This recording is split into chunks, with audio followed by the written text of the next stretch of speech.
Olá, seja toda a gente bem-vinda ao Fumaça. Eu sou o Danilo Tomás e falo de São Paulo com Fábio Luiz Barbosa dos Santos. Doutor em História Econômica pela Universidade de São Paulo, é professor do Departamento de Relações Internacionais da Universidade Federal de São Paulo.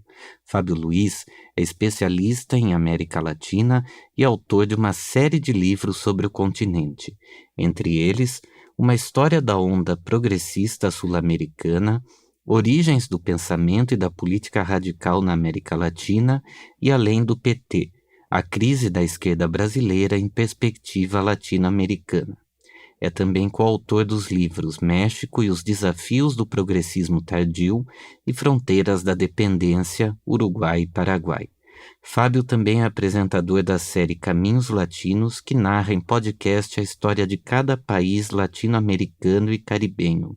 A série é produzida e veiculada pelo coletivo Pulso Latino. Seja bem-vindo, Fábio. Muito obrigado, Danilo. Um prazer estar aqui com você, falando com os nossos irmãos portugueses. Bom, Fábio, em 11 de setembro de 1973, as tropas do general Augusto Pinochet derrubam, através de um golpe de Estado, o governo eleito do reformista Salvador Allende, um caso que, aliás, já está para fazer 50 anos. O novo governo do Pinochet foi o primeiro experimento neoliberal no mundo. Os efeitos das suas políticas permanecem até hoje na sociedade chilena, mesmo após a queda do regime em 1990. Queria entender por que o Pinochet caiu e sua política econômica permaneceu. Essa é uma excelente pergunta, Danilo. Vou começar chamando a atenção para esse aspecto que você notou, porque o Chile é muito conhecido internacionalmente pelo caráter, vamos dizer, do terrorismo de Estado implementado pelo regime do Pinochet. No entanto, a singularidade do Chile no contexto das ditaduras latino-americanas não é essa, infelizmente. O terrorismo de Estado foi praticado por diversos outros estados nesse contexto. A singularidade é justamente que é o país que implementa políticas que a gente poderia chamar de fundamentalistas neoliberais de maneira pioneira em todo o mundo, de modo que uma autora como a canadense Naomi Klein, que não é alguém que tem um interesse particular pela América Latina, mas ela vai estudar o Chile para discutir o que ela chama de capitalismo de choque, o capitalismo de desastre, não é? Então, o governo... E ali havia uma relação entre uma coisa e outra, quer dizer, uma relação entre a violência política e o que a gente poderia chamar de violência econômica, né, decorrente dessas políticas neoliberais. Em que sentido? Porque esse neoliberalismo radical, ele produziu uma espécie de reformatação da sociedade chilena. Quer dizer, o seu objetivo, mais além de modificar completamente a estrutura produtiva do Chile, que era um país que estava orientado para um processo de industrialização, desenvolvimento nacional, uma reforma agrária feita pelo Allende, passa a ser um país orientado para fora, né, de liberalização econômica e, portanto, com um cálculo que era essencialmente o seguinte: o Chile é um país com uma população relativamente pequena, dotada de uma riqueza excepcional de recursos naturais. Então, por que a gente vai fabricar aquilo que a gente pode importar, se a gente pode importar, conseguir divisas em razão suficiente, em quantidade suficiente para esse modelo? Então, um pouco essa foi a reorientação. Mas, ao mesmo tempo, né, as políticas neoliberais, do ponto de vista das relações sociais, do ponto de vista das políticas sociais, por exemplo, saúde, educação superior, né, elas produzem, e também das relações de trabalho, elas radicalizam uma sociabilidade concorrencial, ou seja, que não tem mediações entre entre a dinâmica de concorrência do capital e a dinâmica de reprodução da sociedade, a reprodução da vida, né? Então, isso produz uma sociedade bastante atomizada, individualizada e marcada, então, por essa dinâmica concorrencial. O que eu estou querendo dizer é o seguinte: chega nos anos 90, o Chile, que era um país que tinha uma das principais, vamos dizer, organizações operárias, né, de trabalhadores na América Latina, é um país que praticamente não tem mais sindicato. É um país que hoje, quando eu tive eu me lembro conversando com um líder há uns 5 anos lá no Chile, ele dizia o seguinte: olha, aqui é um país onde falar de greve é que nem você falar de sexo num convento. Quer dizer, então há um reordenamento do tecido social numa direção de individualização, pulverização e concorrência radical entre as pessoas, né? Então, o neoliberalismo chileno, ele deve ser entendido mais do que uma política econômica. Ele construiu um modo de vida, né? E é um modo de vida pervasivo, né? Quando termina a ditadura, né, nos anos 90, a gente deve lembrar que ela terminou por meio de um plebiscito que teve um resultado surpreendente, né? Porque, afinal de contas, o Pinochet promove um plebiscito, né? Para uma consulta se ele vai continuar ou não no poder, e é difícil ditaduras perderem plebiscitos que organizam, mas esse foi o caso. Ele ensaia se manter no poder, e aí os próprios Estados Unidos, colegas militares, falam: Pinochet, o seu tempo passou, era o fim da Guerra Fria, ele apeia do poder, mas antes disso ele se constrói toda uma institucionalidade que vai, vamos dizer, ter um arcabouço de uma transição que não modifica, né?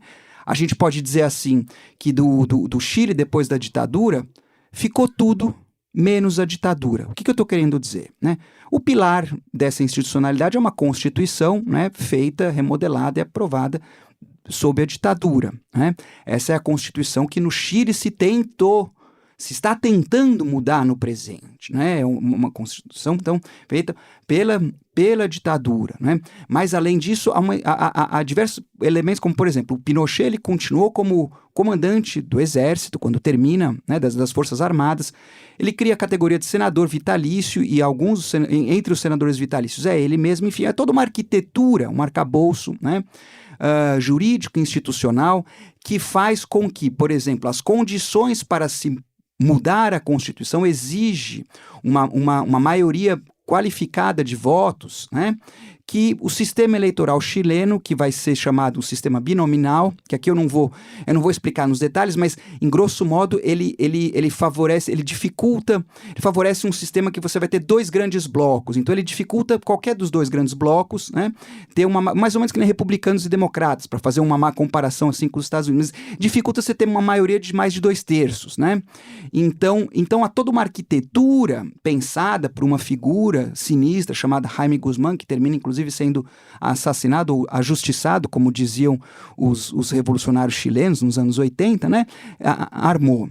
Então, mas, além disso, há um segundo elemento que acho que é importante de salientar, que é que há uma narrativa, né, de êxito econômico do modelo. Então, há uma narrativa que tem muita repercussão internacional, né, que é mais ou menos assim, que o Chile, que a ditadura do Pinochet exagerou na repressão.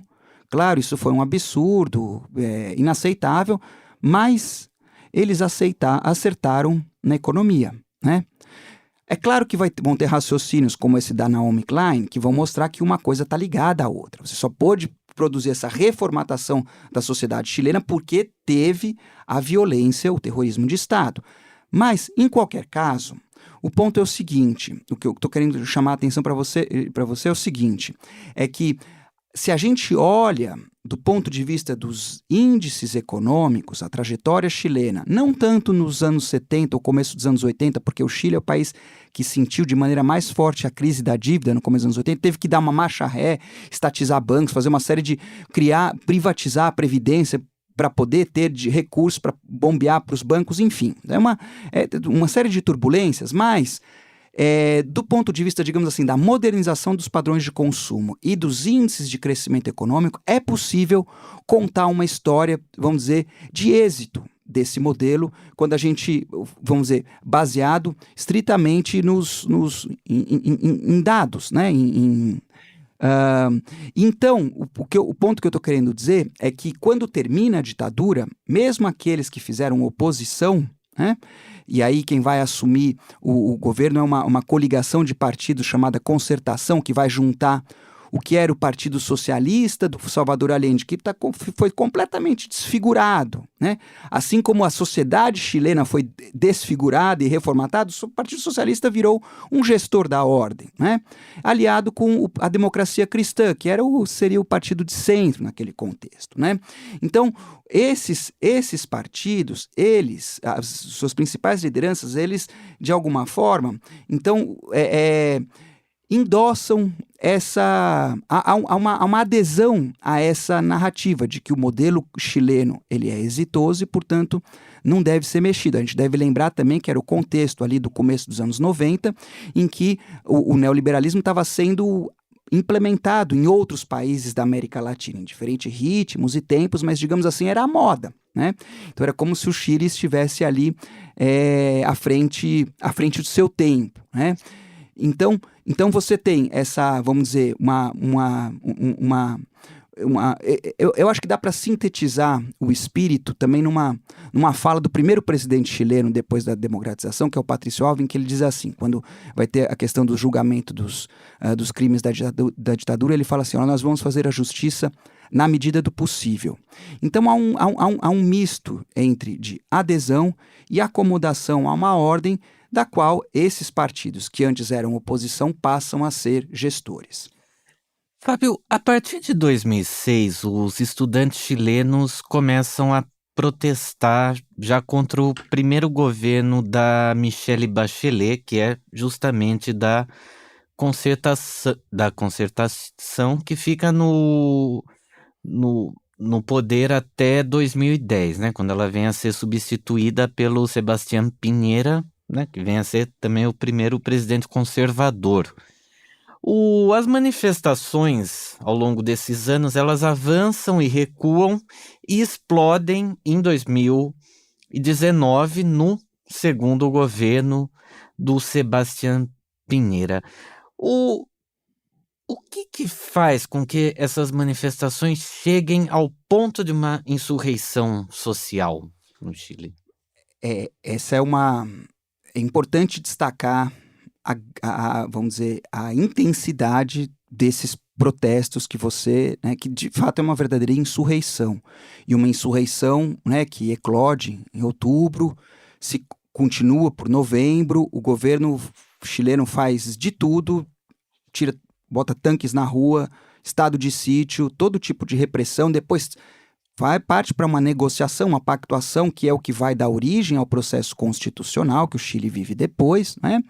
Mesmo assim, aí vem a pandemia e mesmo assim as ruas continuam ocupadas. Portanto, é uma verdadeira insurreição, né? E que criou... 2 milhões de manifestantes, né? No que no Chile é um...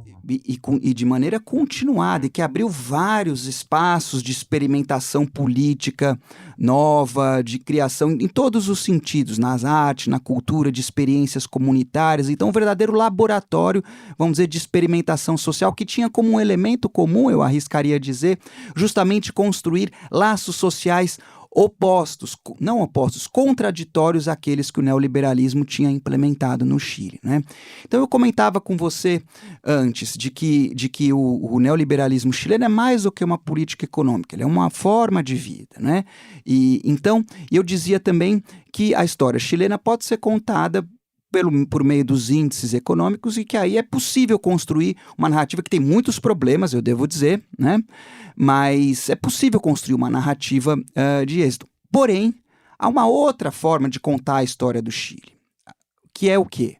Pensar que são crianças, né, que quando nascem vão na escola, então precisam, enfim, é uma escola que já é mercantilizada, que aí quando eles vão para a faculdade, para a universidade, eles precisam se endividar por meio dos créditos, que elas foram implementados em uma escala massiva pelo governo socialista chileno, né, o crédito universitário, crédito de auxílio estudantil, portanto uma universidade que endivida, aí ele vai para um mercado de trabalho no qual não há estabilidade, portanto, a maior parte dos chilenos tem que fazer vários trabalhos sem qualquer estabilidade. Mesmo alguém que trabalha no setor público no Chile muitas vezes emite nota, como a gente fala aqui no Brasil, quer dizer, ele é como se fosse uma microempresa prestando serviço, portanto, ele não está contribuindo para uma seguridade social. Então, se ele tem uma doença, qualquer coisa, ele não tem renda, né?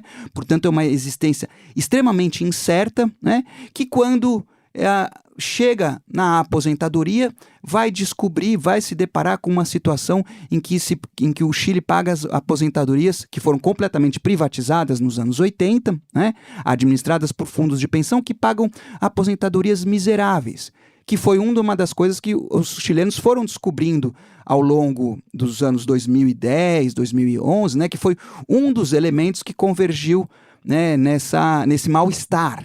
Então, o que eu estou querendo dizer é o seguinte: então, é uma existência em que a escola endivida, o trabalho, a dívida disciplina o trabalho, né, e depois a aposentadoria não te safa nem das dívidas, nem do trabalho.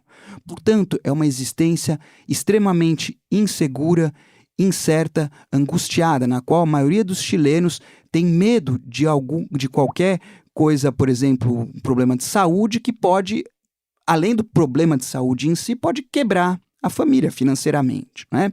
Então, essa existência incerta, concorrencial, né, profundamente mercantilizada, é que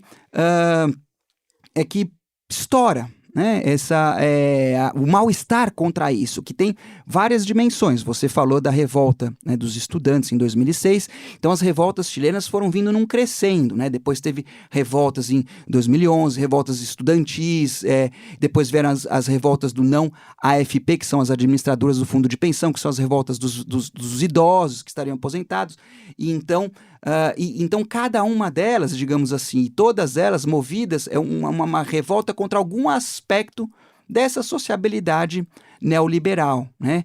E acho que esse mal-estar, então, ele aflora ou explode, né, nessa rebelião de 2019, que então como é que isso vai se expressar? São nessas milhares, né, de formas criativas de construir outras sociabilidades, expressões artísticas, culturais que afloram nesse contexto. E acho que o fato também de tanto, porque assim, a Bachelet começou no primeiro governo da Bachelet, que não respondeu, veio o governo Piñera, que não respondeu a essas manifestações, depois a Bachelet voltou e não respondeu a essas manifestações, e aí explodiu de vez no Piñera. Eu acho que isso aí você está chamando a atenção para um fato que eu acho que pode ser encadeado com uma discussão mais ampla sobre a América Latina, né? Que se a gente observa a história da América Latina no começo do século XXI,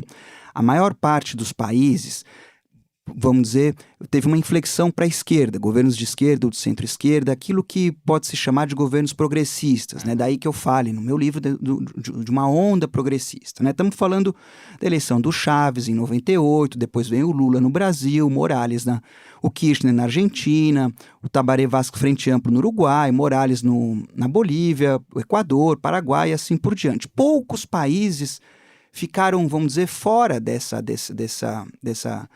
movimento. Um deles é precisamente o Chile, né?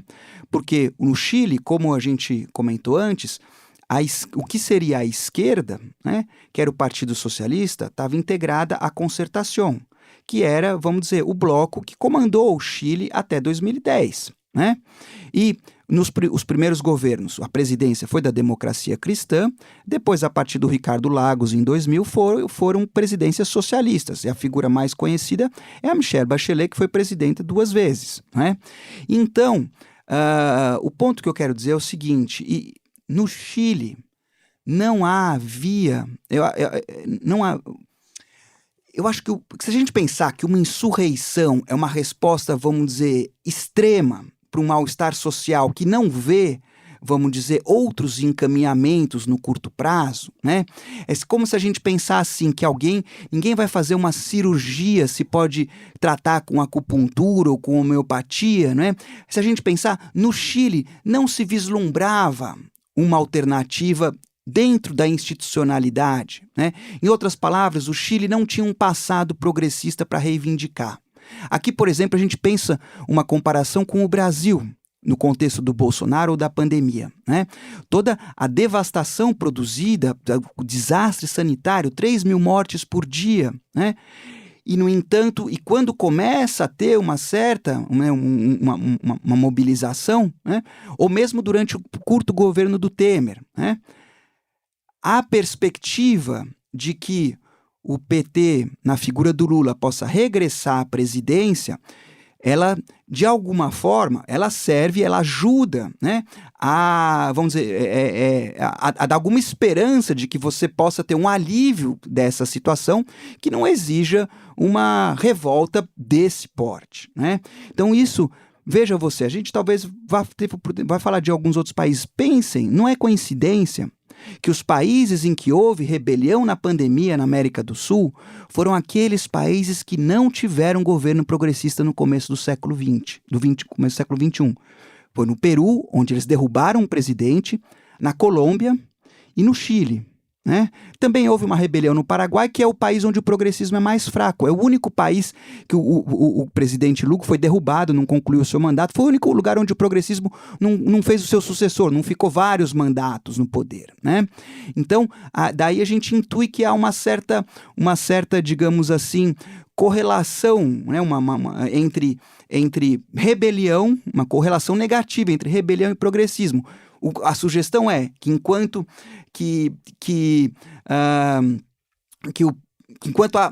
mais esperanças, digamos assim, se depositam, né, num retorno ou num encaminhamento da crise por meio de uma alternativa progressista, menos chances são da política destampar nas ruas na forma de uma rebelião. Agora, na esteira das manifestações, o ex-líder estudantil, uma das figuras das manifestações, Gabriel Boric, foi eleito em dezembro de 2021.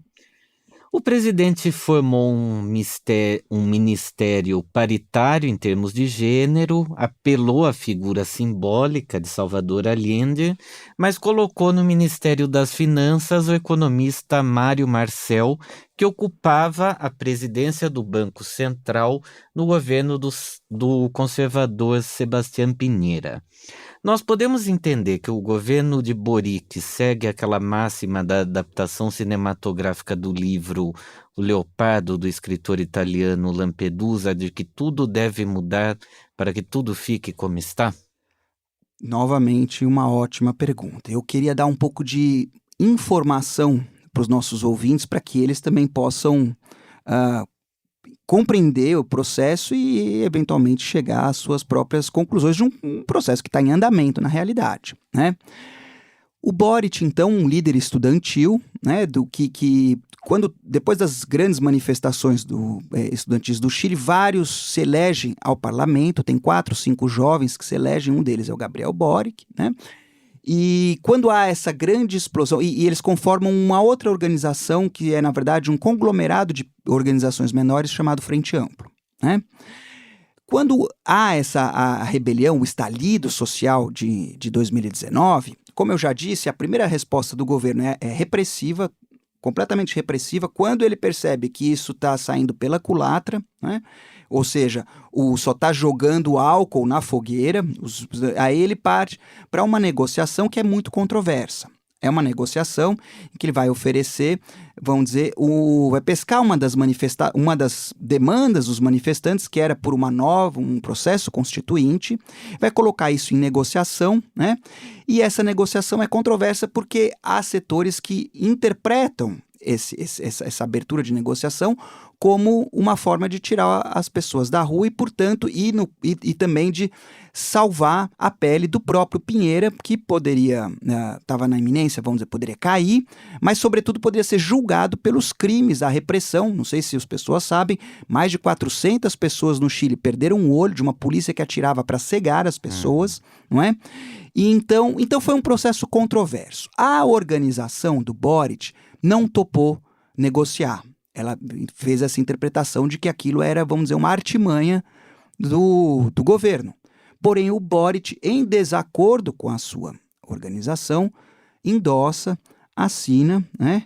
E, enfim, esse acordo, de fato, por um lado, então ele tem essas duas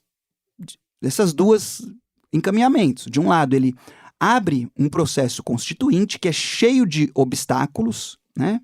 cheio de obstáculos. A gente percebeu o último deles, que foi, né, que havia um plebiscito de saída da Constituinte, né, e esvazia, em alguma medida, vamos dizer, o protesto das ruas. Agora, quando vem as eleições para essa Constituinte, há uma surpresa geral. Por quê? Porque vence a mudança.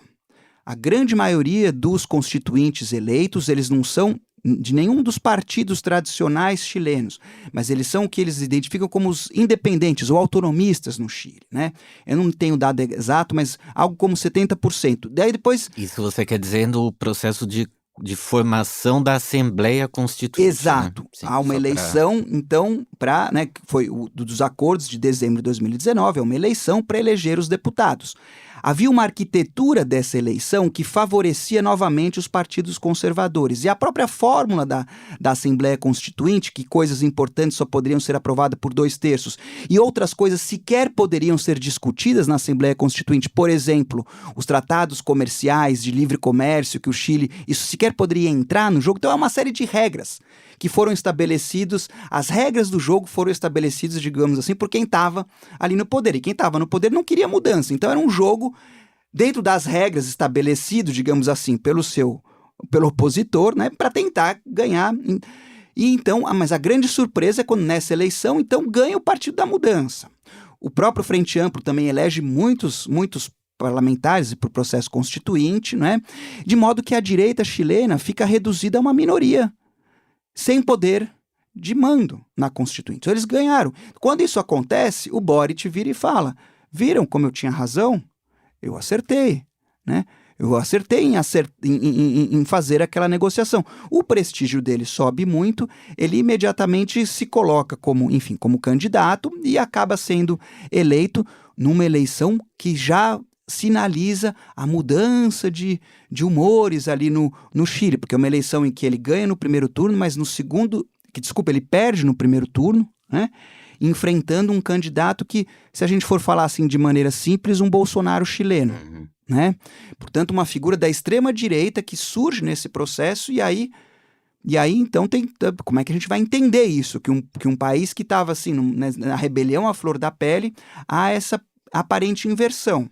Então o Boric vence o segundo turno, mas por uma estreita margem, enfrentando esse personagem, portanto, num contexto, então, em que vamos dizer, a maré estava mudando, a maré política, o ambiente político chileno já estava mudando, né?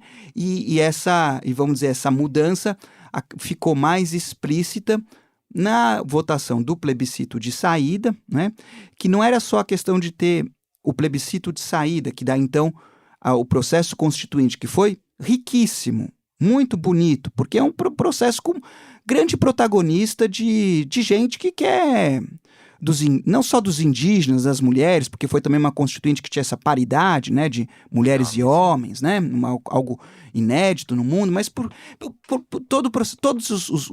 enfim, foi um processo que, até onde eu percebo, muito rico do ponto de vista de uma construção democrática, coletiva, e, no entanto, esse plebiscito foi derrotado por uma larga margem. Você diz o processo de saída da antiga Constituição para o aceite dessa nova carta. Exato, porque havia vários... Então, como eu disse, era uma corrida de obstáculos, né? Você tinha a eleição para a Constituinte, aí na própria Constituinte você tinha as regras que dificultavam que... Vamos supor, mesmo que a esquerda ganhasse, a possibilidade da esquerda ter mais de 2/3 nunca tinha acontecido no Chile, e, no entanto, isso aconteceu. Então, isso vai causando a percepção, né, de que deu tudo certo. E vejam vocês, olhando retrospectivamente, a gente pode pensar que essa coincidência entre insurreição nas ruas e mudança pelo voto, ela é mais, digamos, ocasional do que a regra. Se a gente pensar o maio de 68 francês, né, para dar um exemplo que os europeus devem estar familiarizados, em seguida se elege o de Gaulle, por exemplo, né? Então, no maio de 68, não há nada mais radical no imaginário europeu do que, né, ou pelo menos francês, do que esse momento, né? Mas então no Chile você tem essa percepção. Então faz essa outra Constituição, um processo muito criativo, inovador, uma Constituição que tem vários aspectos interessantes, democratizantes, né? Mas tinha esse último obstáculo a ser saltado, que era um referendo que aprovasse essa nova Constituição, a mudança. E esse referendo aconteceu, essa votação no começo de setembro de 2022, e venceu o rechaço, como eles falam, eles recusaram a nova Constituição, e por uma margem ampla. 62% da população. Numa eleição que também teve uma outra peculiaridade, que era uma outra, digamos, armadilha ali, que foi a primeira eleição, a única eleição no Chile em que o voto foi obrigatório. Portanto, muita gente que não tinha votado, né, as eleições no Chile em geral não são. Então, as estatísticas ou as estimativas assim, que eu escutei mostram que se fossem só os votantes, vamos dizer, de costume, se não fosse obrigatório o voto, o resultado teria sido diferente, né? Então, um pouco para dizer o seguinte, né? Então, o Boric, ele é uma tentativa, digamos assim, de traduzir a rebelião das ruas na linguagem da mudança institucional, né? Num primeiro momento, ela aparece como possível e, no entanto, no momento mais recente, os limites disso ficam muito claros. Se a gente for fazer uma comparação, é uma comparação injusta, mas que ajuda a ilustrar com Salvador Allende, que você mencionou no começo, que era um socialista que se reivindicava marxista, que foi eleito. É certo que ele era reformista, mas podemos dizer assim, as reformas dele apontavam, ele sempre disse que ele queria construir a via chilena ao socialismo. Então estava ali uma tensão entre reforma e revolução, porque ele queria fazer o socialismo, que é outra sociedade, né? Então ele foi indo ali por dentro da ordem, ele testou, digamos assim, as possibilidades de mudança, ele levou no limite. E quando isso chegou no limite, ele levou o golpe, né? Então, podemos assim, ainda é cedo, a gente ainda vai ver muita coisa do processo chileno que está em andamento, mas o Boric, né, a sua eleição, esse processo constituinte, eles levam ao limite as possibilidades, né, de desenhar um novo arcabouço institucional por dentro dessa ordem, e, no entanto, isso começa a dar marcha ré. A gente deve lembrar que a via chilena, que está sendo esse caminho, não é também original na América Latina. Esses governos progressistas, como eu me referi agora há pouco, né, a Venezuela, a Bolívia e o Equador, fizeram exatamente isso. Novos governos que chamaram processos constituintes, novas constituições que estabeleceram outras referências institucionais, né? Hoje, olhando retrospectivamente, daqui a pouco a gente vai falar talvez de algum desses países, né? A gente vê que, a mudança foi limitada, o que deu para fazer por esse caminho. No Chile, o limite chegou ainda antes, sequer a nova Constituição. O que eu quero dizer é o seguinte, mesmo com uma nova Constituição, o Chile não estaria revolucionado. Mas, claro, seria, inclusive do ponto de vista simbólico, importantíssimo tirar... Agora, você acha que o voto obrigatório foi o único fator? Porque houve muitas críticas ao fato, por exemplo, da Constituição ter um caráter muito abstrato nas propostas de conteúdo social e focar muito em propostas identitárias. Houve críticas à questão do Estado plurinacional, da democracia paritária. Olha, eu entendo o seguinte, que o aspecto fundamental da derrota desse processo foi a campanha pelo rechaço, a campanha pela recusa, que foi uma campanha que essencialmente construiu uma narrativa de que essa Constituição era contra a nação chilena, seja lá o que isso seja. O que se evocava como contra, como algo que ameaçava a integridade dessa nação? Por exemplo, a ideia de um Estado plurinacional, porque o processo constituinte foi presidido por uma mulher Mapuche. Mapuche são os indígenas do Chile, né? Que é uma minoria, mas que ganhou um peso político importante, seja pelas lutas que eles estão fazendo nos territórios, seja também enfim, a bandeira Mapuche muitas vezes apareceu nos protestos urbanos, né, no Chile. Então, isso foi retratado, né, como uma ameaça, assim como se manejou de forma significativa uma agenda de gênero, enfim, questões comportamentais, de novo, como se fosse uma ameaça ao que seria essa nação. O elemento central foi a construção de uma narrativa de que essa constituinte, de que essa ameaçava, vamos dizer, a unidade, a integridade ou os valores de uma nação chilena. Na construção dessa narrativa, eu entendo que o que é muito importante e fundamental são essas gramáticas de política do ódio, de desinformação, de fake news que a gente, que tem sido uma constante, não só na América Latina, mas em outras partes do mundo, né? Então eu acho que junto com isso, eu acho importante assinalar o seguinte, que eu não acho que as pessoas votam, não é assim que elas são manipuladas pelas fake news, pelos WhatsApps. Eu acho que a gente tem que olhar também que em sociedades como a brasileira hoje, emerge um desejo de ordem, que muitas vezes é um desejo autoritário, né? Podemos pensar assim, que vamos dizer, que esse desejo de ordem pode ser uma tentativa de compensar, né? É como se a moral e os valores pudessem compensar, né, aquilo que a economia corrói, porque a economia são essas relações extremamente instáveis que eu mencionei no caso chileno. Isso é a regra, né? Então, no Chile, quando a gente tem essa candidatura no segundo turno contra o Boric, que é esse Bolsonaro chileno com essa grande expressiva votação, acho que um elemento importante de entender é que há ali, claro, ele recorre às fake news, mas há uma parte importante da população que olha para aquilo que está acontecendo na rua e diz, eu quero ordem agora, vamos botar ordem na casa, e esse é o cara que vai poder me fazer isso, né? Então, há esse lado das fake news, mas há também um fenômeno social importante de raiz popular, de desejo dessas políticas. A Argentina, assim como o Chile, foi um dos laboratórios da política econômica neoliberal durante a ditadura de 1976, uma época em que os argentinos vivem entre o terror e a bonança especulativa até mergulharem numa profunda crise.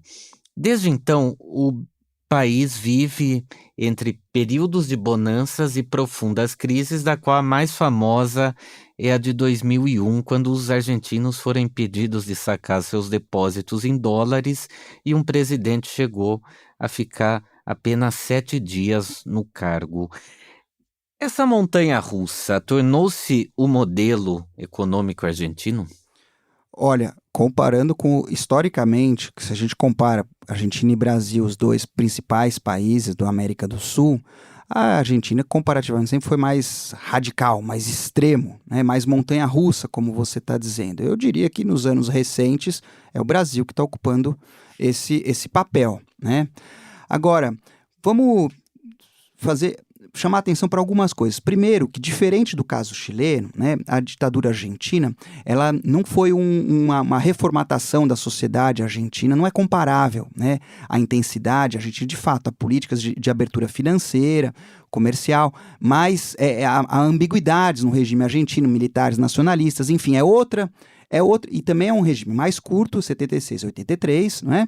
E é um contexto que é muito ruim economicamente. A Argentina só vai para o buraco, de forma que quando termina a ditadura argentina, cujo fim é precipitado, né, pelo envolvimento aventureiro na Guerra das Malvinas, né, em 82, que foi vingada pelo Diego Armando Maradona, grande latino-americano, né, na Copa de 86, quando ele faz aqueles 2 gols e elimina a Inglaterra, né, mas a ditadura argentina, quando termina em 83, então não dá para ela reivindicar uma narrativa de êxito econômico, algo comparável com o que acontece no Chile, por exemplo, né? Mas eu digo no sentido deles buscarem eliminar todo aquele... os industriais, os operários, toda aquela demanda que gerava aquelas crises, aquele vai e vem da economia, que tinha esse ímpeto, não? Sim, há essa ideia de... É um processo... vamos dizer, tem um elemento higienista, é um processo de reordenamento social, como eles falam, né? Então é um regime que espalhava na cidade cartazes dizendo silêncio é saúde, né? Então, tinha essa ideia de que o movimento operário, uma concepção, vamos dizer, de industriais incompetentes, né? E um movimento operário que enfim, que essa combinação entre um movimento operário subversivo e que tinha fecundado o peronismo, né, que é o grande movimento trabalhista argentino do século XX, então isso precisava ser erradicado, né? E aí então você tem razão, que é de um lado uma política genocida de terrorismo, genocídio político, eu me refiro, né, com a juventude argentina, né? E de outro também a ideia de um disciplinamento da economia que vai levar a políticas neoliberais, enfim, mas de novo, é um regime que é relativamente, comparado com o chileno, é mais curto, mais errático, né? E que teve dentro do próprio, essa montanha-russa da Guerra das Malvinas, enfim, né? Mas a Argentina, então, depois, quando termina a ditadura, aí ela vai ter... A história, né, a Argentina no século XX era, depois da Segunda Guerra Mundial, marcada por dois partidos, os radicais e os peronistas. Os peronistas tinham ganhado todas as eleições na história argentina, inclusive quando eles tinham sido proibidos, porque eles chamavam o voto em branco ganhava. Mas, nessa primeira eleição, voltam os radicais, né? Aí há uma série de problemas que se desprestigia, né, o governo do Alfonsín, volta o peronismo, mas aí é o peronismo neoliberal, que se aplica a política, vamos dizer, de ajuste estrutural mais radical da América do Sul, possivelmente nesse contexto, e há uma correlação disso com a ditadura. Por quê? Porque o que poderia ser a resistência a essas políticas tinha sido dizimado por um regime que matou 30 mil pessoas, das quais 90% eram jovens, né? Então, foi uma geração de militantes, uma coisa, de fato, brutal, que não tem padrão de comparação no Cone Sul, né? E, bom, então foram 2 mandatos do Menem, é aquela história do neoliberalismo que nem no Brasil. Primeiro parece que todo mundo se sente rico, porque eles dolarizaram a moeda, né? Foi uma versão também mais radical nesse sentido, né? Então, importação barata, a viagem internacional é barato, então você tem logo a crise cobra o preço, e essa crise vai culminar nesse insurreição, também em dezembro de 2001, nesse contexto que você falou do congelamento das poupanças. E a insurreição de 2001 abre uma outra etapa, né? Porque o que vai seguir vai ser a versão do progressismo argentino, que são os Kirchner, né? São 3 mandatos, primeiro Néstor, depois a sua esposa, Cristina, né? E mais ou menos em paralelo ao período em que o PT teve no governo no Brasil. Há algumas diferenças, né? Quando o Kirchner quando a Cristina Kirchner perde a eleição, o peronismo perde, o kirchnerismo perde a eleição, ela não é derrubada, né? Como aconteceu com a Dilma no Brasil. Então, é o que possibilita também que ela ficasse, digamos assim, um mandato no banquinho, esperando a sua vez, que foi o Macri, que é, digamos, um quadro neoliberal, formado também na ditadura argentina, que era o presidente do Boca Juniors, o principal time de futebol da Argentina, um mandato antipopular, e aí então ela volta, mas volta na vice-presidência do atual, que é o governo atual, né? Alberto Hernandes e a Cristina Kirchner na vice-presidência. Então, comparando, né, esses últimos 10 anos, enquanto que no Brasil a gente teve golpe, prisão do Lula, Bolsonaro, a Argentina está relativamente calma, né? A montanha-russa agora somos nós. Mas eu acho importante de chamar a atenção que, em termos comparativos, a Argentina, até os anos 50, era um país que, digamos assim, disputava com o Brasil. No começo do século XX era uma economia maior do que a brasileira. Até os anos 30 era uma economia, o percentual industrial da economia argentina era o dobro da brasileira, né? Então, mas dos anos 50 em diante, né, a economia, então, e os níveis de vida da Argentina eram comparáveis com a Europa, né? Então a Argentina estava mais próximo, os índices de vida dos países europeus, do que dos países latino-americanos. E, no entanto, de lá para cá, a tendência é um acentuado declive, digamos assim. Então você tem uma espécie de decadência quase que estrutural da Argentina, da qual os governos Kirchner foi uma tentativa episódica de recuperação, mas que não se dá pela industrialização e sim pelo alta dos preços das matérias-primas, das commodities, um pouco também como aconteceu no Brasil nesse período.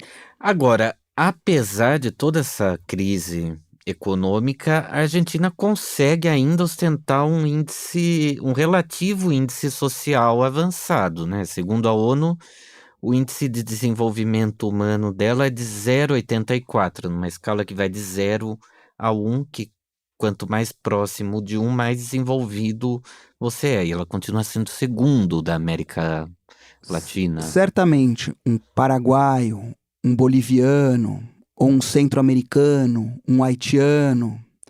Por isso que, chegando na Argentina, ele vai achar a Argentina um país muito superior à qualidade de vida em relação aos seus países de origem, né?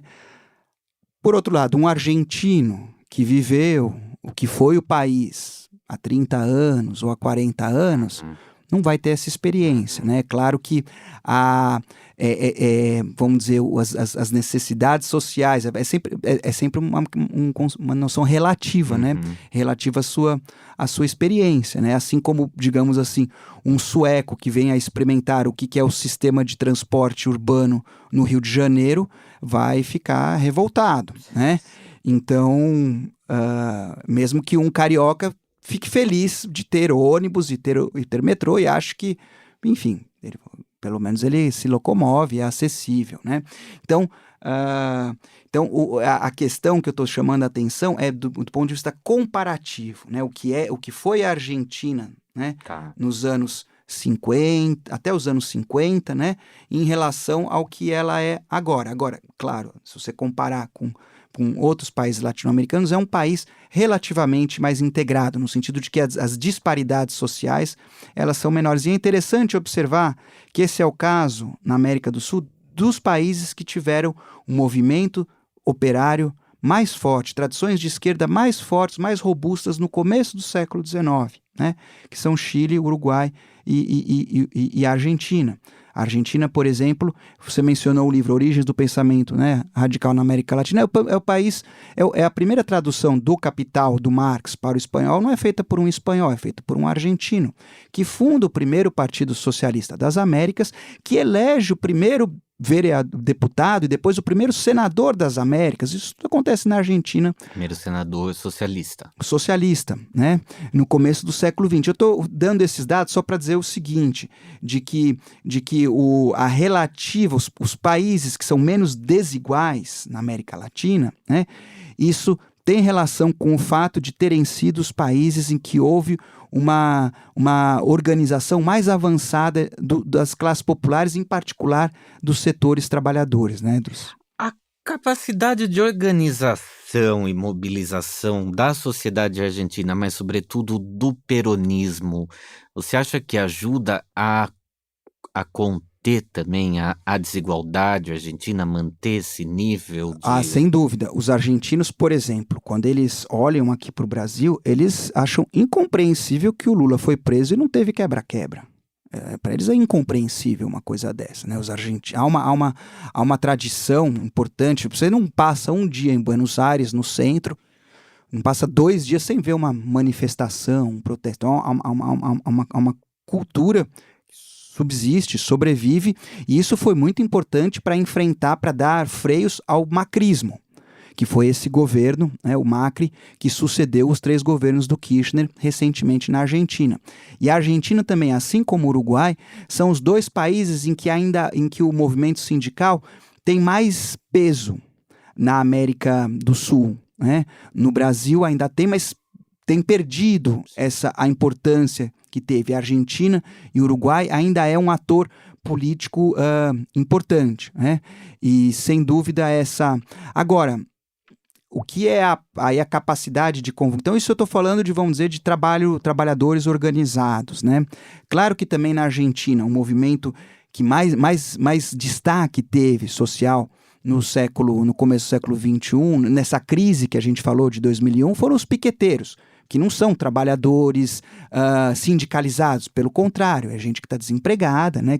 Piquete é fechar as ruas, né? Então essa era a sua forma de protesto. Então a Argentina também tem, enfim, também tem isso. Agora, em relação, então, outra coisa é o kirchnerismo, né? O kirchnerismo convocado pela Cristina, né? Nesse momento, a Cristina vive uma situação, eu diria, bastante delicada, porque ela, ao mesmo tempo, procura se posicionar como oposição ao governo, da qual ela é vice, né? Para poder se distanciar de um governo que tem sido impopular num contexto em que a Argentina, pressões inflacionárias importantes, um problema de dívida muito agudo e que está forçando o país a medidas de contingenciamento, a recorrer ao FMI e assim por diante, enfim, em suma, uma agenda antipopular, né? Então ela tenta tá nessa linha, vamos dizer, delicada de ser oposição a um governo que ela é parte, né? E como claro, isso de olho no que pode ser as suas possibilidades políticas numa eleição futura, que alguns acham que poderia ser um enfrentamento já no ano que vem, né, entre o Macri e a Cristina, que seria um pouco equivalente, sem tantas cores fortes como no Brasil, mas de um Lula e Bolsonaro. Então, um equivalente no sentido de que são as principais figuras políticas da Argentina. Bachelet, Pinheira, sim. É que... Sem tanto drama, assim, né? É que a Cristina, inclusive eles chamam pelo primeiro nome, né? Na Argentina ninguém fala Macri, falam Maurício e Cristina, né? São as figuras, então seria um pouco essa versão, talvez no Chile, mas acho que o Chile já está em outra. O Chile, né? já está em outra, verdade. Agora, você citou o Uruguai, e tanto a Argentina quanto o Uruguai, né, além dessa tradição trabalhista, eles também têm uma tradição de um notório avanço na questão dos costumes, em comparação com os vizinhos, né? A Argentina, né, foi o primeiro país a aprovar o casamento igualitário, que entrou em vigor em 2010, um mês depois da lei portuguesa. Em 2020, o país aprovou agora uma avançada lei do aborto, prevendo a interrupção da gravidez em até 14 semanas, além, que a gente não pode deixar de citar nunca, de ter realizado um trabalho de memória e justiça histórica no que concerne aos crimes da ditadura, que não tem comparação aos vizinhos sul-americanos, que colocando na cadeia os generais que comandaram o país entre 76 e 83. Eu acho que é um trabalho de memória que, a meu ver, só tem comparação com o que a Alemanha fez depois do nazismo, porque a Espanha não fez nada igual, Portugal não fez nada igual, a Comissão lá de Memória e Conciliação da África do Sul não se compara, nada se compara aqui no Brasil, não se compara. Isso se deve apenas à capacidade de mobilização da sociedade argentina? Eu acredito que isso tem a ver com um outro elemento que está cobrando um preço caro para o Brasil, em particular, na atualidade, que é a separação entre igreja e Estado, né? A secularização. O Uruguai é possivelmente a sociedade mais secular, né, da América Latina, eu diria, talvez Cuba, ser comparável, que é também, né? Então essa questão vem, no caso do Uruguai, vem da modalidade do reformismo uruguaio do começo do século XX, que é conhecida como batlismo, né? O presidente Batlle, né? E então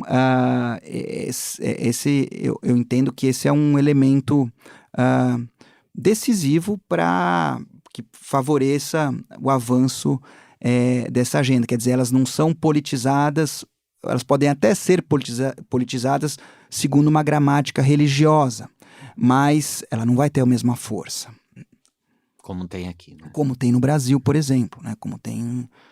acho que esse é não sei qual é a sua opinião, mas a resistência, né, dos setores, vamos dizer, cristãos, conservadores, e é o principal, vamos dizer, força social organizada que se opõe a esse avanço, sob argumentos que você coloca numa gramática religiosa questões, vamos Mas dizer, tem a mesmo a ver com os corpos campanha das pessoas, né? do PT contra o Bolsonaro coloca assim: Bolsonaro usa fake news de que Lula é a favor do aborto e Lula é contra o aborto. Aí nós entramos numa outra dimensão que é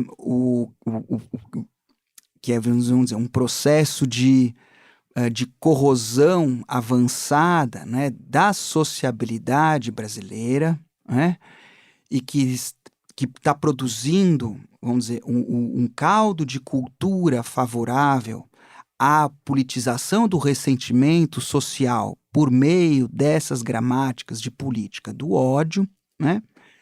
E que é um fenômeno muito mais amplo do que o bolsonarismo.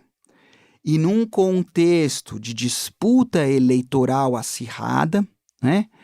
O Partido dos Trabalhadores, o Lula, tem feito essa inflexão à direita na expectativa enfim, de conquistar votos que não tem, né? Uhum. Então, mas claro, isso é muito preocupante, porque isso porque a corrosão da sociedade, ela afeta a política, né? É um sintoma de que, enfim. Isso é algo inimaginável na Argentina, no Uruguai. Eu cobri as eleições uruguaias, por exemplo, em 2000 e... Quando foram as últimas eleições presidenciais lá? 2019, 2019. Né? Cobri, estava na posse da Cristina e do... eu cobri as eleições no Uruguai e estava na posse da Cristina e do Alberto. Você tem as coisas muito claras, assim, e tal. Aqui no Brasil parece o encontro do Rio Negro e do Solimões. Só podia acontecer aqui o encontro do Rio Negro e Solimões, assim. Mas o que está por... Eu acho que vamos dizer, se a gente fosse voltar, assim, à Revolução Francesa, né, o que está o buraco mais embaixo é essa vamos dizer, politização, religiosidade do espaço público, né, ou de temas que... então, é isso. E não tem muita desculpa para falar, mas o povo na base é conservador, porque ali tem essa base popular, como tem aqui na Argentina e no Uruguai. Agora, eu acho que no caso brasileiro também a gente deve lembrar, você certamente se lembra, o pessoal que está ouvindo já deve ter a grande mobilização antes da primeira eleição, né, da eleição de 2018, quando o Bolsonaro venceu, o Ele Não, né? Sim. Que era o hashtag Ele Não, uma movimentação das... Claro, todos que éramos por Ele Não fomos, né? Mas foi puxada pelas mulheres, né? Sim. E foi uma manifestação emocionante, talvez a mais emocionante, mais bonita e multitudinária, muitíssima gente, mas liderada pelas mulheres, sobretudo mulheres brancas, pretas, enfim, de todas, né? O ponto que eu estou querendo dizer é que no Brasil atual as duas coisas convivem, né? Então tem essa agenda, vamos dizer, conservadora dos costumes que se impõe com força e que lamentavelmente, né, a forma como o PT está lidando com isso na campanha, no sentido de ceder a isso, mas fez isso também quando foi governo, então não estranha que faça isso na campanha. Mas a gente tem também as pretas, jovens, os coletivos, tudo isso tá, né? Sim. E vai ficar, independente do resultado da eleição. A Colômbia, um estado que é meio sul-americano, meio caribenho, configura uma exceção na América Latina. Ao contrário de seus vizinhos, o país não sofreu nenhum golpe de Estado ao longo da segunda metade do século XX. No entanto, o país conta com quase o mesmo número de desaparecidos políticos que a Argentina. Enquanto a ditadura argentina sumiu com cerca de 30 mil pessoas, como a gente já falou, a Colômbia tem entre 1989 e 2014 mais de 25 mil desaparecidos. Além disso, foram mais de 220 7.000 civis mortos por motivação política entre 1958 e 2012 e mais de 2.000 chacinas entre 1985 e 2012, totalizando quase 12.000 mortes. Os dados você mesmo cita no seu livro, Uma História da Onda Progressista na América Latina, a partir de diferentes fontes. Podemos dizer que a Colômbia não teve ou não tem uma ditadura porque nunca precisou, porque não precisa? É um bom jeito de ver, né? Como no México também se costuma dizer, né, que um escritor ah, que é uma pessoa muito conservadora, reacionária, a gente pode até dizer, o Vargas Llosa, né, apoiou a Fujimori nessas últimas eleições, mas é um escritor que ganhou o prêmio A Nobel. Keiko Fujimori, né? Filha do ditador Alberto Fujimori, que Isso, governou o Peru nos anos 90. O Fujimori, que aliás derrotou o próprio Vargas Llosa na eleição, mas, enfim, diante da possibilidade da vitória de um índio, né, professor de escola, ele se alinhou com sua...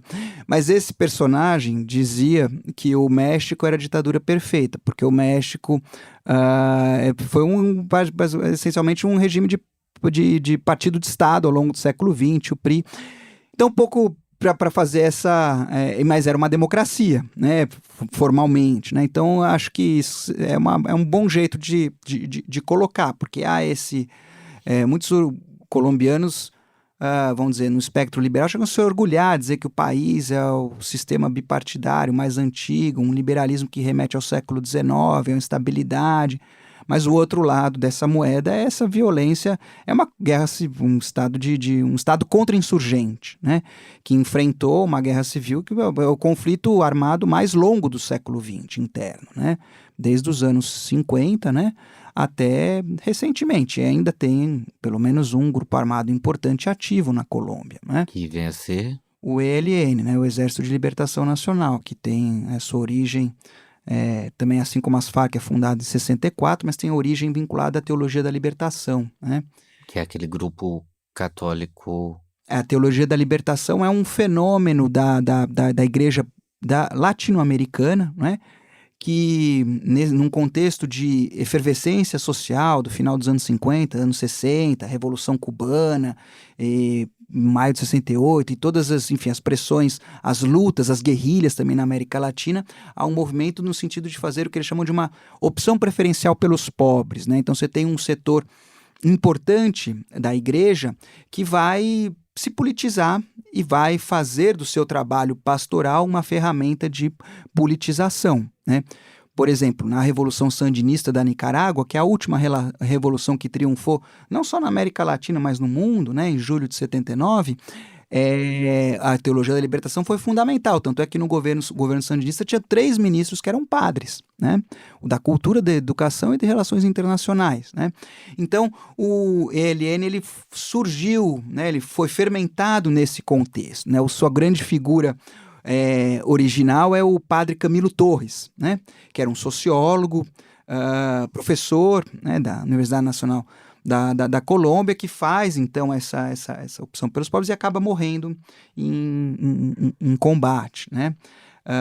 Mas então é isso, né?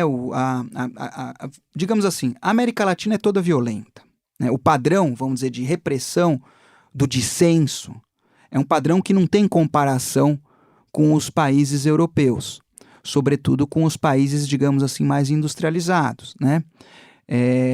Então, agora, a Colômbia, no contexto latino-americano, ela é o paradoxal, né?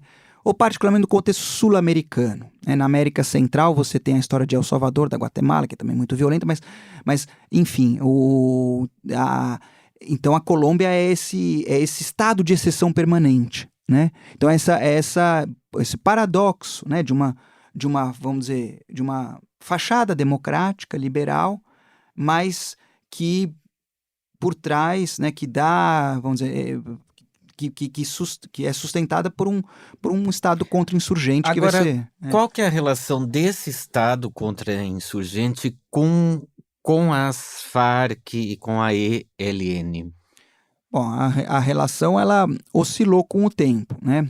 O que eu acho importante dizer é o seguinte: é que ao longo desse período de conflito armado, que então veja, eu estou falando que são guerrilhas que se conformam nos anos 60 Sim.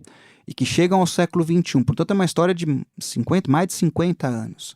Numa história de mais de 50 anos, há muitos, vamos dizer, muitos episódios, muitos vai e vens, né? Então, não é uma história monolítica. Mas um elemento muito importante de se entender é que, a partir dos anos 70, a Colômbia vai... Há dois fenômenos. O primeiro é que a Colômbia vai se tornando um importante produtor de de cocaína, sobretudo, né? E o segundo fenômeno é que o Estado colombiano, já de antes, mas vai ganhando mais força, ele vai sendo cúmplice e fomentando organizações paramilitares para fazer aquelas violências, digamos assim, que o Estado não estaria autorizado a fazer. E isso vai dar origem, então, a uma mescla muito explosiva entre interesses econômicos delinquentes vinculados ao narcotráfico e violência política, né, escoradas pelo Estado colombiano, que vai formatar esse amálgama, vai gerar o que na Colômbia eles conhecem como a parapolítica, né? Então, o que eu estou querendo dizer é que então, já nos anos 80, há um setor importante, organizado da sociedade colombiana, que fará da violência o seu ganha-pão. Pablo Escobar, que é talvez o traficante mais conhecido da Colômbia, foi eleito deputado, né? Então, eu estou construindo esse raciocínio para chegar no seguinte ponto, que houve momentos em que se negociou a paz na Colômbia. No entanto, nos momentos mais recentes, por exemplo, um processo importante que se abre no final dos anos 90, né? Então, há mais de um momento, há vários momentos em que se negociam a paz. Mas por exemplo, nos anos 80, há uma negociação importante, desmilitarizam uma área do tamanho da Suíça, fazem lá as negociações. As Farc se desmilitarizam, formam um partido político que se vão chamar União Patriótica, passam a concorrer nas eleições, ganham um monte de prefeituras, vereadores, etc., lançam um candidato à presidência, e o que acontece? Em 2, 3 anos, matam 5.000 pessoas da União Patriótica, né? Matam quase todos os prefeitos, os vereadores, matam o candidato à presidência, aí eles botam outro, matam outro candidato à presidência, de modo que então eles falam, bom, não dá, né? Aí volta... E eles voltam e se fortalecem nos anos seguintes, né? Aí há outro processo. Então, mas quem é que sabota esse processo? É isso que eu estou querendo. O ponto que eu estou querendo dizer é que, ao se conformar esse amálgama entre narcotráfico, setores também que expulsam camponeses para se apropriar dos seus territórios e explorar diferentes, enfim, agronegócio ou mineração, petróleo, o que quer que seja, né? São atores que passam a conformar o que eu poderia chamar de um partido da guerra. Ou seja, eles são contrários à paz. Então o que eu estou dizendo é o seguinte, quem mata esses 5.000 da UP não é assim o Estado, não é o presidente que manda matar. Você tem esses setores paramilitarizados que têm uma vida própria, que têm interesses próprios vinculados ao narco, que então isso vai ser um óbice, um obstáculo fundamental, importantíssimo, né? Quando há as negociações também no final do século XX, né? De novo, negociações que se estendem, que avançam por muito tempo, mas são sabotadas permanentemente, e o Partido da Guerra, ele chega à presidência da Colômbia no contexto ali do 11 de setembro. E aí vai ser... Porque eu estou querendo dizer para você, a sua pergunta foi como é que esse Estado lida com a insurgência. Então houve momentos de tentativa de negociação, mas há vamos dizer, o partido que quer a paz, e não é a paz para revolucionar a Colômbia, mas é a paz porque a paz é melhor para os negócios, digamos assim, né? Uhum. Mas há o partido da guerra. E no século XXI, no momento em que a América Latina estava mergulhada na onda progressista, a Colômbia estava governada pelo Partido da Guerra, que é o senhor Álvaro Uribe, que é o expoente dessa parapolítica, ou da narcopolítica, como dizem outros, né? E ele é essa figura que é o pioneiro na politização, da política do ódio, no caso sul-americano. Agora, a gente lê muito, ouve, né, que a falta de terra, a falta de oportunidades leva, por exemplo, o trabalhador do campo ao cultivo da coca, que depois vai ser prensada e tudo vai ser vendida para os Estados Unidos. Baseada no que você narrou, no que esses trabalhadores contam, a gente pode entender que esse para-estado, essa para-economia, ela é uma forma de acumulação. É como se a Colômbia tivesse quase assim um capitalismo próprio, É um baita assim. negócio, claro. Agora, vamos diferenciar, né? O camponês que está lá na ponta plantando coca é uma fração Não, mínima, claro, né? sim, sim, sim, Mas é certo isso que você está sim. falando. Eu digo isso de conversas com camponeses, Não, é na claro, como Colômbia. vítima É, não, mas é certo isso. Ele diz, olha, não tem, se eu plantar um hectare não sei os valores, mas eu vou ter 50 vezes mais do que se eu plantar milho. Então eles plantam, né? E às vezes ele não tem outra coisa para plantar também. Então, isso também ajuda a explicar alguma parte vamos dizer, da cumplicidade das Farc com essas plantações. Não era necessariamente que as Farc eram uma narco-guerrilha, embora eu não tenha também informação aprofundada para dizer que não eram, né? Mas eu sei que há situações em que os camponeses eram protegidos pelas Farc nos seus cultivos, enfim, e aí você tinha uma base social. Mas o que você está falando é exatamente isso, né? Que isso é uma forma de vida e é um baita negócio, né? A expoliação, a economia delitiva, que inclui o narcotráfico, mas não se resume a isso, né? Então, isso que eu estou chamando de partido da guerra. A gente pode pensar que isso está se conformando com outras, vamos dizer, contornos, evidentemente, mas no Brasil, quando a gente pensa, por exemplo, que o fenômeno miliciano, né? Lá no Rio de Janeiro, No Rio de Janeiro, né? e que tem também seus correspondentes, seus correlatos em todos os estados brasileiros, né? Eu quero dizer o seguinte, que essas diferentes formas de relação do crime organizado e relações promíscuas do crime organizado com o Estado ou com agentes estatais que envolvem negócios, mas também uma identidade, um sentimento de pertença, por exemplo, a uma organização criminosa, né, que pode ser o PCC, no caso brasileiro, digamos assim, né? Então, tudo isso se conformou, eu diria, de forma pioneira na Colômbia. É interessante a gente pensar assim, né? Quando a gente olhava para a América Latina em 2010, então era esse quadro de governos progressistas em todos os países praticamente, e a Colômbia governada pelo uribismo, que parecia então uma espécie de exceção, né? Parecia assim, que estava uma coisa, vamos dizer, atrasada, descompasso, né? E, no entanto,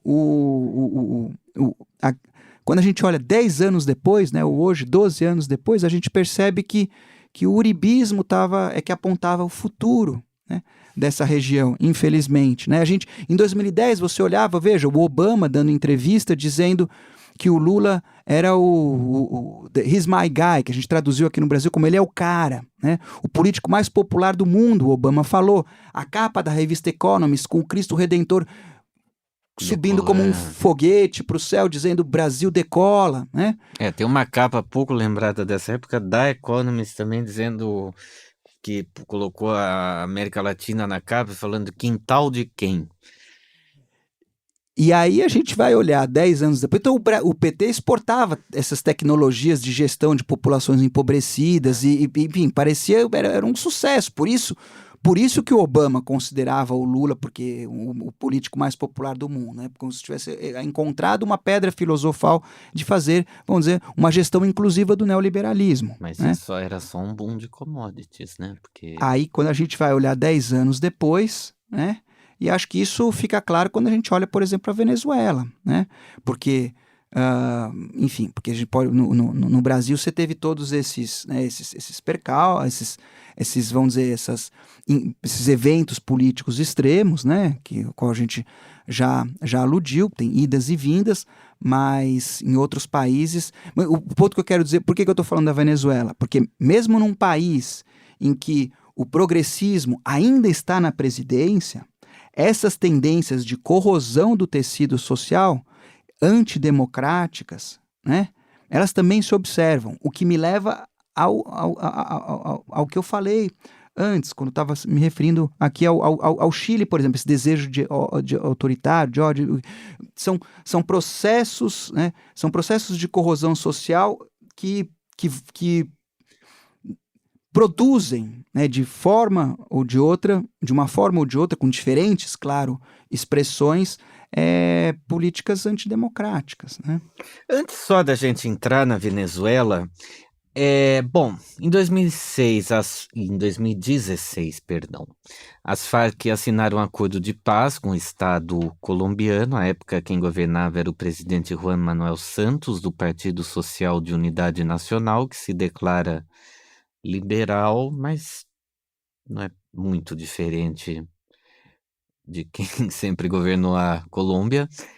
E as Farc entraram para a política institucional, elegeram seu primeiro prefeito em 2019.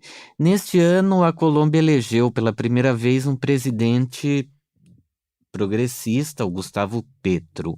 No entanto, os números de assassinatos de lideranças sociais e de defensores dos direitos humanos continuam sendo alarmantes. 2020, 182 líderes foram assassinados. Em 2021, 145. Os dados são da Defensoria del Pueblo. Neste ano, segundo o Instituto para Estudos para el Desarrollo y la Paz, já houve 34 assassinatos. Diante desse contexto, um governo de esquerda na Colômbia tem menos espaço que nos países vizinhos?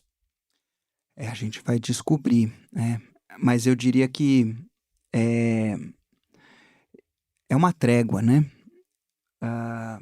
No sentido de que é isso. Nós vemos, então, uma dinâmica social violenta que vai agudizando, né, vamos dizer, o mal-estar, o sofrimento da população, e a forma social e as formas políticas que embalam a forma social que a gente vive, elas são capazes de aliviar, mas não de modificar, né, vamos dizer, as origens desse mal-estar. É como um pouco se a gente fosse fazer uma comparação, sociedades com câncer, e o que dá para oferecer são, por exemplo, uma morfina que alivia a dor, ou uma aspirina, ou coisas, né?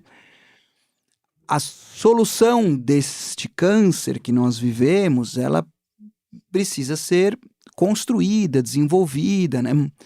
Nos laboratórios de experiências criativas sociais espalhados aí pelo mundo, né?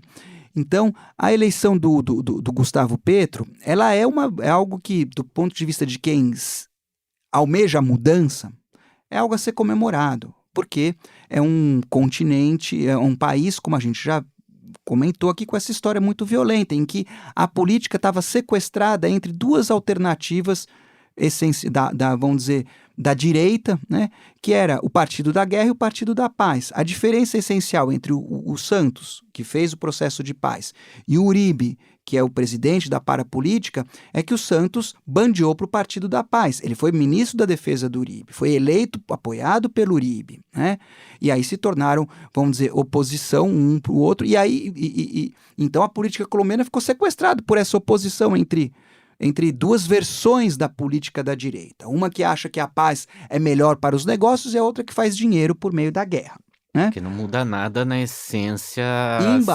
E embaixo a espoliação, o extrativismo, a mineração, a violência nos territórios, e uma violência que atinge os defensores dos territórios, os defensores da vida, como você trouxe nesses dados, né? Então, o Gustavo Petro, nesse contexto, é importante, e é algo a ser, eu acho que a ser comemorado. E ele também se comprometeu a adotar, vamos dizer, políticas que contrariam aquilo que em espanhol eles chamam de extrativismo, que é orientar a economia essencialmente pela superexploração dos recursos naturais. E isso provoca uma série de conflitos socioambientais, né, com as pessoas e também com a degradação do ambiente, né? Então, mas, de fato, né, como a gente pode pensar assim, né, que uma coisa é ganhar o governo, mas o Estado, né, enfim, o Estado colombiano foi moldado como um Estado contra-insurgente, né? Portanto, um Estado repressor, né? E a dinâmica social colombiana, ela, como em outros países, ela tende a produzir esses conflitos, essas tensões. Então, É uma trégua. Eu acho que é o melhor que ele pode oferecer. Bom, a Venezuela, vizinha da Colômbia, com quem a Colômbia vive uma relação tensa, possui a maior reserva petrolífera do mundo. No entanto, as divisas geradas por essa riqueza nunca chegaram a ser transformadas em riqueza produtiva, nem mesmo nos governos do Chávez e do Maduro, que se afirmam de esquerda. Ao longo dessa década, a Venezuela viveu o pior momento econômico de sua história, com o esfacelamento de sua moeda, o bolívar, uma hiperinflação talvez sem precedentes na história da humanidade, uma crise de abastecimento de gêneros alimentícios e de energia. Os defensores do regime venezuelano atribuem a crise ao embargo econômico ao que o país foi submetido pelos Estados Unidos e ao congelamento de suas contas no exterior. Mas além do embargo, que impacto tiveram as políticas econômicas internas do Chávez e Maduro ao optar por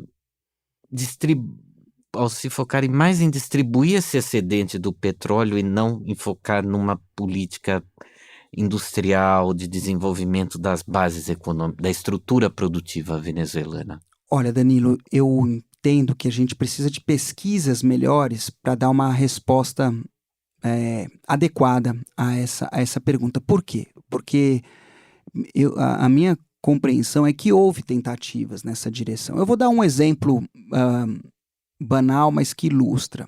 Lá na Venezuela, foram muitas pessoas do Movimento Sem Terra do Brasil foram lá para dar assessoria técnica num processo que eles tentavam fazer de reforma agrária.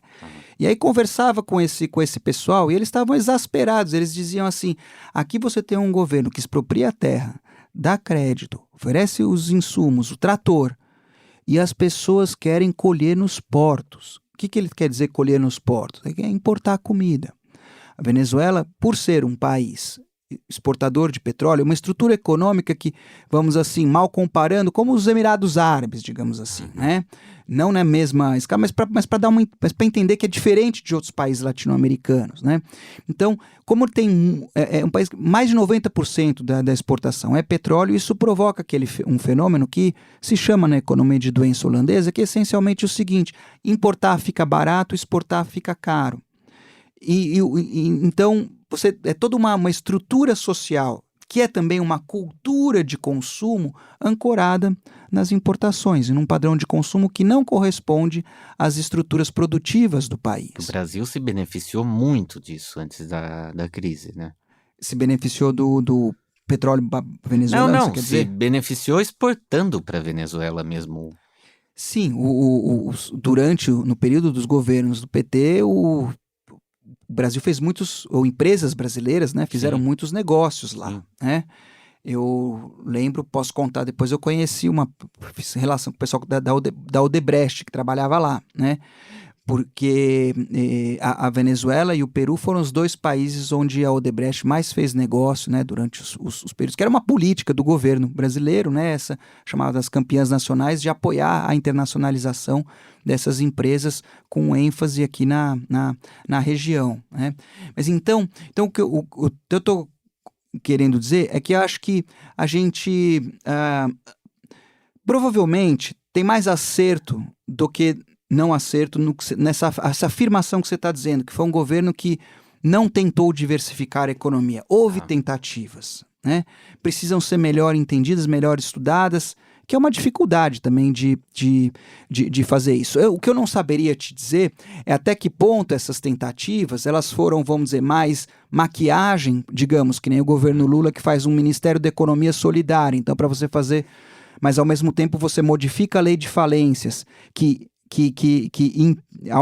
modifica a lei de falências de uma forma que inviabiliza a tomada de fábricas por trabalhadores, né? Porque uma das grandes coisas do cooperativismo é quando quebra uma fábrica, o trabalhador pode se apropriar. Mas aí você mudou a lei de falências, que a prioridade era dos credores financeiros e não para pagar os trabalhadores, né? Então você quebra, na outra mão você quebra o movimento. Então eu não sei até que ponto, né, a escala, a intenção, porque por outro lado é muito tentador, né? Você tem um fluxo imenso de petróleos, porque não só a Venezuela exportava muito petróleo, porque foram os anos de preço de petróleo muito alto, né?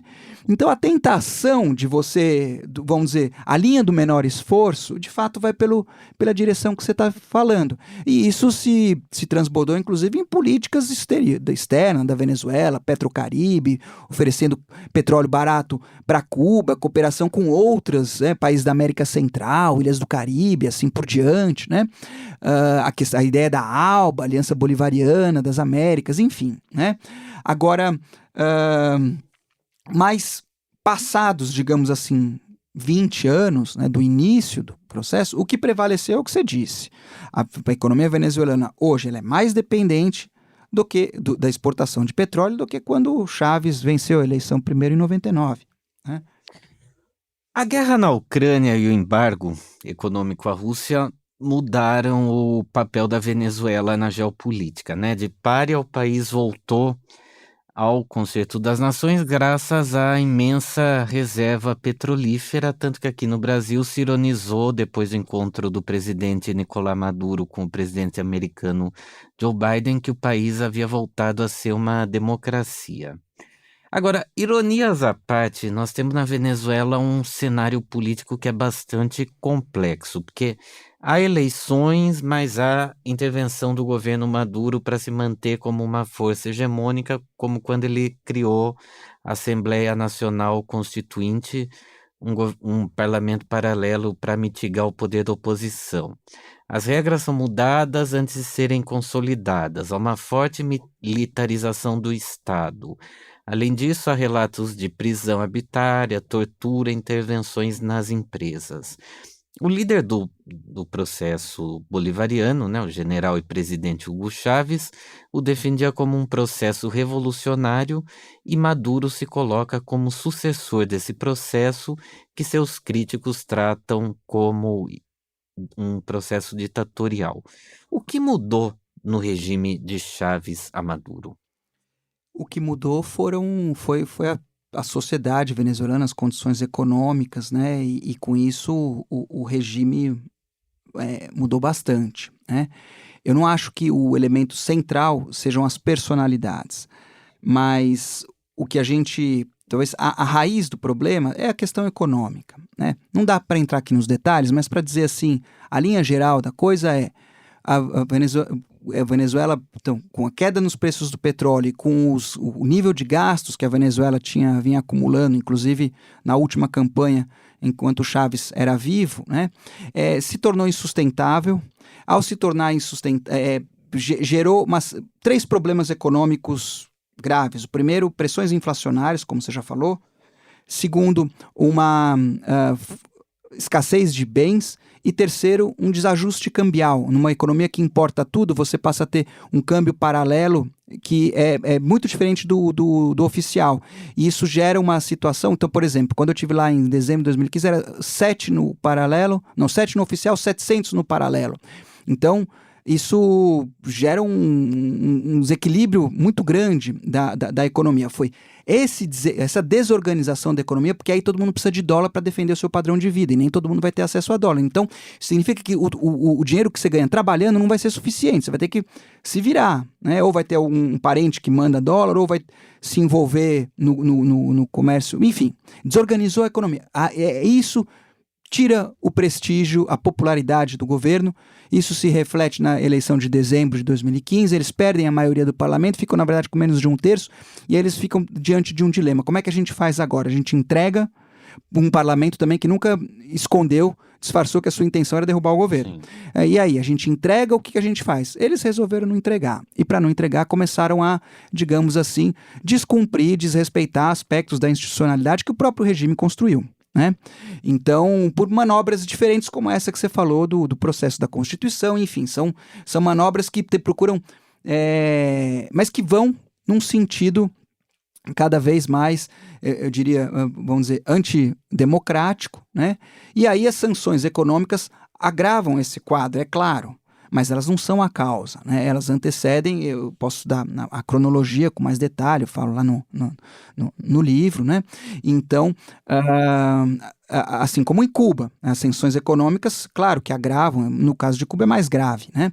Mas não é a causa dos problemas. E a forma, então, que o governo reagiu vai nessa direção, né, de endurecer o regime no sentido dos constrangimentos democráticos, num contexto em que os problemas econômicos agravam numa velocidade que gera uma crise extraordinária, né?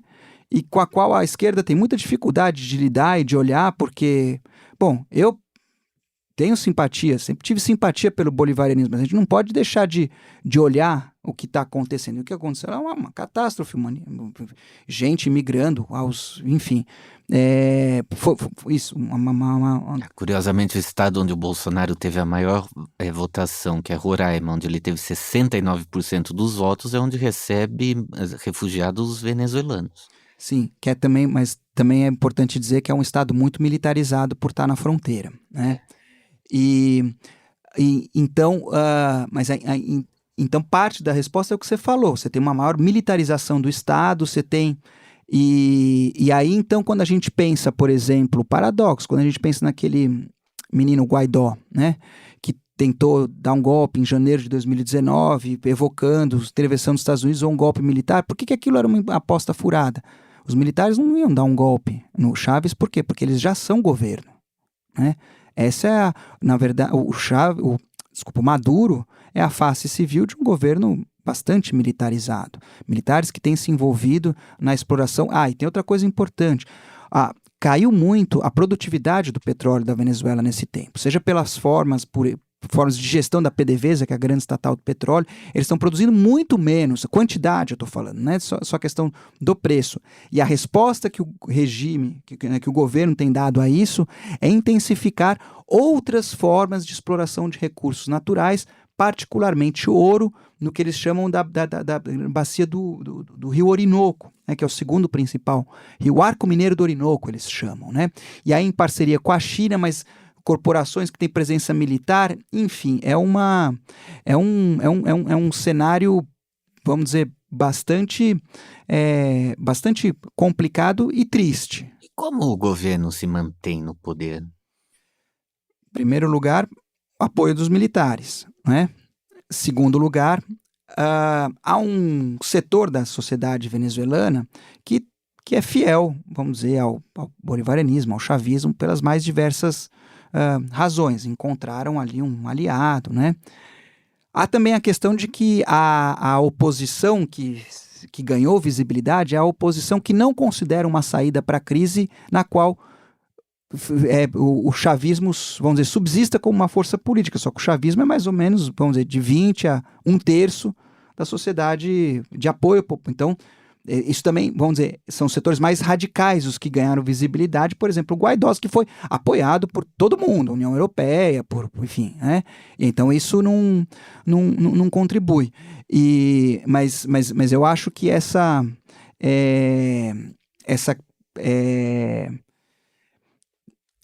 que esses são elementos importantes para entender. Fábio, para a gente concluir, a gente falou aqui desse processo de corrosão do tecido social do Brasil, dessa endireitização do PT, e o que a gente viu é que o próximo Congresso brasileiro vai ter uma maioria de 273 cadeiras, somando Câmara e Senado da direita.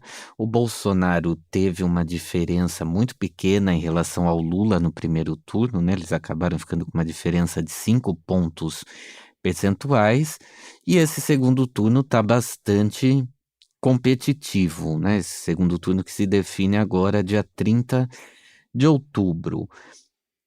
Ganhe quem ganhar, tudo aponta que a gente vai, que o Brasil está à direita. Eu queria saber se depois de escrever uma história da onda progressista da América Latina, você pretende contar uma história da onda conservadora brasileira, ganhe PT ou Bolsonaro? Eu vou responder essa pergunta a partir do último livro que eu escrevi, que se chama O Médico e o Monstro. né? Que é uma leitura do progressismo e dos seus opostos, né? Escrevi com Daniel Feldman.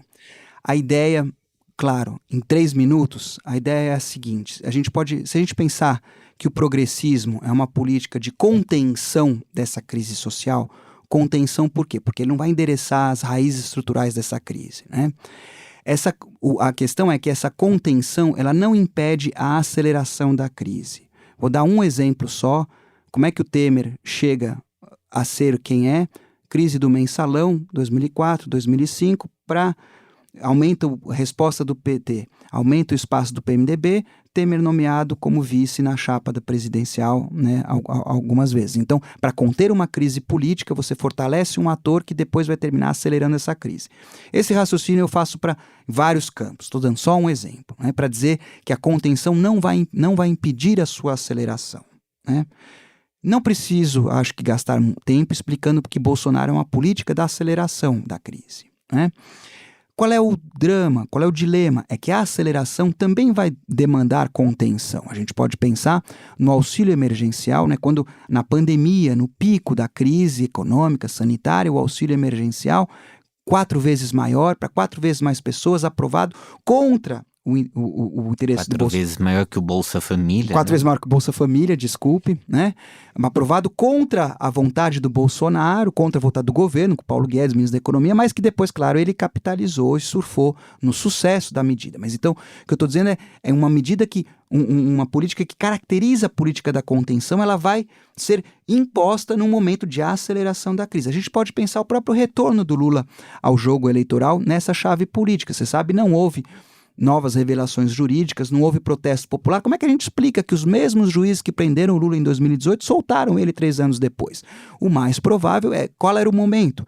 A pandemia, ninguém via a luz no fim do túnel. A crise sanitária, a crise econômica, morrem 3 mil, não tinha vacina. Ele sai da prisão. É recolocar a contenção como alternativa no jogo da política. O Lula volta por cima, ele não volta trazido nos braços do povo como o Perón nos anos 40 na Argentina, por exemplo, né?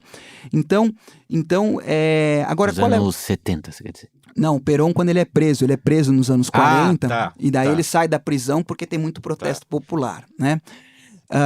Mas, então, agora, qual é o drama? Essa relação aceleração-contenção, né, ela não é um movimento pendular.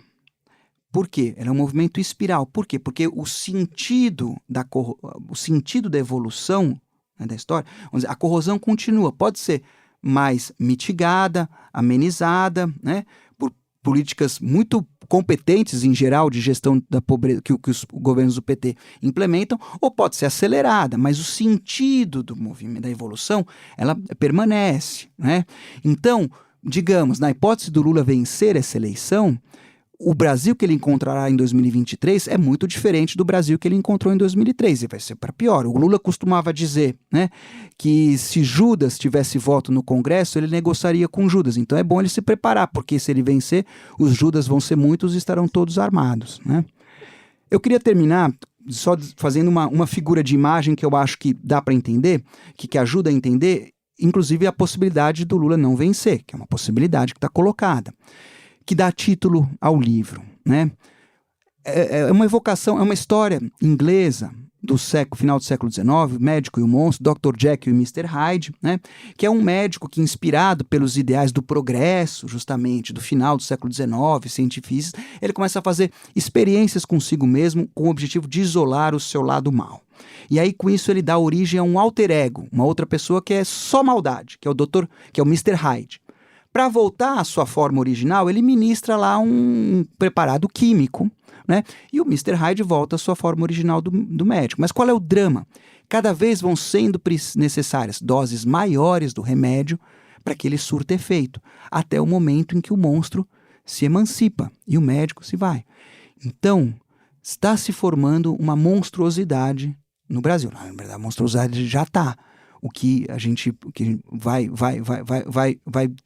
perceber, vai descobrir, é se esse monstro se emancipou ou ainda não. Quero crer que ainda não. Mas a tendência, o futuro desse presente, se a gente não mudar essa forma social, pertence a essa política. Bom, Preferia terminar com uma nota mais positiva, mas a realidade se impôs. A realidade tem que se impor. Obrigado, Fábio. Essa entrevista foi preparada por mim, Danilo Tomasi, e pelo Pedro Miguel Santos, também responsável pelo guião, que contou com a colaboração da Margarida Davi Cardoso. A edição de áudio é do Bernardo Afonso. Fazem ainda parte da equipe Fumaça a Joana Batista, o Fred Rocha, a Maria Almeida, o Nuno Viegas, o Luiz Marques e o Ricardo Esteves Ribeiro. A música é do Lotus Fever. Ouça mais episódios em fumaca.pt no YouTube, Spotify ou na tua aplicação de podcasts. Se quer ajudar a fazer com que o Fumaça seja financiado por quem nos ouve, vê e lê, entre em www.fumaca.pt/contribuir. Até já!